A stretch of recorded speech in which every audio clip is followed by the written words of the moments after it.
الرجاء من يا طبيب بطبه أرداك. രോഗങ്ങൾക്ക് മരുന്ന് നിശ്ചയിക്കുന്ന ഡോക്ടറെ, ഒരു ഡോക്ടറോട് ചോദിക്കുകയാണ്, ഡോക്ടറെ നിങ്ങൾക്ക് രോഗത്തിന് മരുന്നുണ്ട്, എന്നാൽ നിങ്ങൾക്ക് എങ്ങനെയാണ് ഡോക്ടറെ മരണം സംഭവിക്കുന്നത്? എമർജൻസിയിൽ കൊണ്ടുപോയി കയറ്റാണ് ആശുപത്രിയിൽ. എന്താ, ഇയാളുടെ ജീവൻ രക്ഷിക്കണം ഡോക്ടറെ. അപ്പം അങ്ങ് ഡോക്ടറൊക്കെ കണ്ടാൽ അങ്ങനെ പഠിച്ചോനാന്നൊക്കെ തോന്നും ചില നേരത്ത് രോഗികൾക്ക്. കാരണം ഞാൻ മരിക്കില്ലേ, എൻ്റെ ഡോക്ടർ നോക്കിയില്ലെങ്കിൽ എൻ്റെ കാര്യം പോക്കാണ്. ആ ഡോക്ടർ മരിക്കണില്ലേ? അതാണ് ചോദ്യം.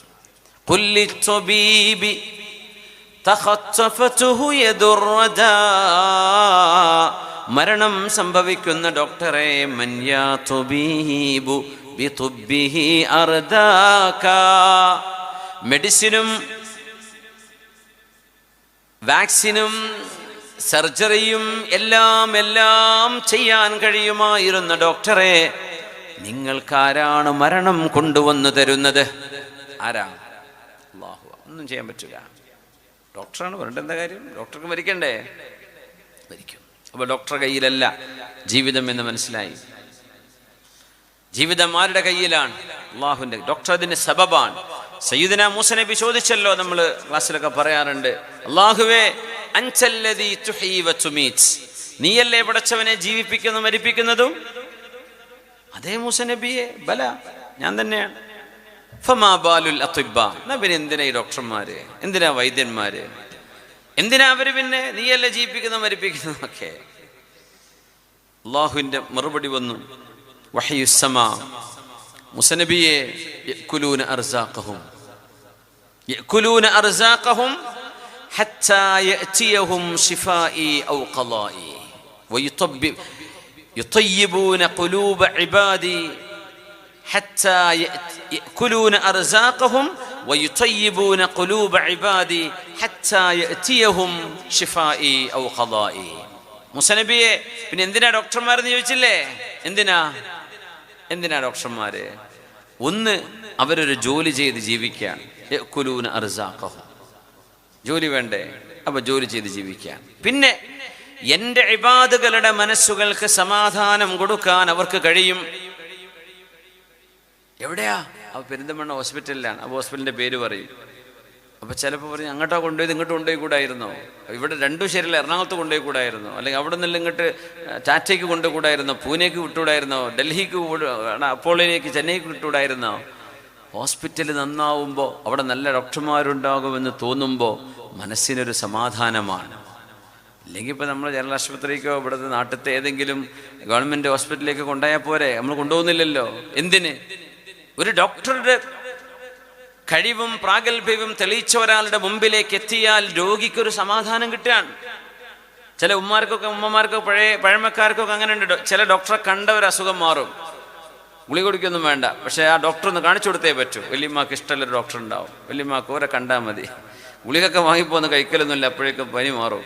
അതൊരു മനസ്സമാധാനമാണ്. മനുഷ്യർക്ക്, രോഗികൾക്ക് മനസ്സിനൊരു ആശ്വാസം കിട്ടും ഡോക്ടർമാരെ കാണുമ്പോൾ.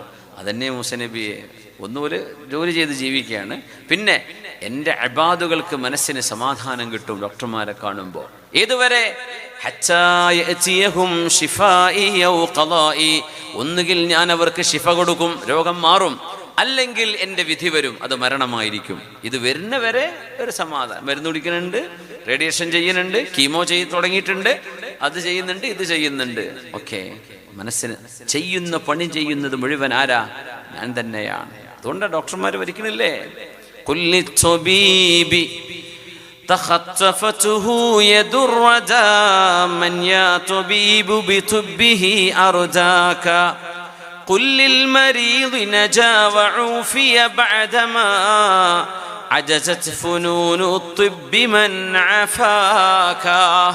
എത്രയോ ഡോക്ടർമാർ കൊണ്ടുപോയിക്കോളൂ, ഞങ്ങൾക്കിനി ഒന്നും ചെയ്യാനില്ല എന്ന് പറഞ്ഞു വിടുന്ന രോഗികൾ 6 മാസമേ ജീവിക്കൂ എന്ന് പറഞ്ഞിട്ട് 26 കൊല്ലമായി ജീവിക്കുന്ന ഒരു മനുഷ്യനുണ്ട്. നിങ്ങളുടെ അടുത്തുണ്ടാവും അങ്ങനെ അനുഭവങ്ങൾ.